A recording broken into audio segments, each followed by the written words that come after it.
Iran যুদ্ধ 4 সপ্তাহ স্থায়ী হতে পারে ইঙ্গিত ট্রাম্পের। নতুন নেতৃত্বের সঙ্গে আলোচনায় রাজি যুক্তরাষ্ট্র। মার্কিন রণতরীতে পাল্টা হামলায় 3 জন নিহতের দাবি তেহরানের। ইরানের পাল্টা হামলায় আমিরাতে এক বাংলাদেশি নিহত।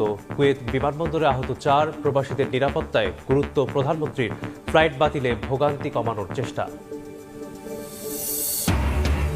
ইরান যুদ্ধ দীর্ঘায়িত হলে নেতিবাচক প্রভাব পড়বে বাংলাদেশেও। জ্বালানি খাতের সংকটের শঙ্কা, রেমিটেন্স প্রবাহেও লাগতে পারে বড় ধাক্কা।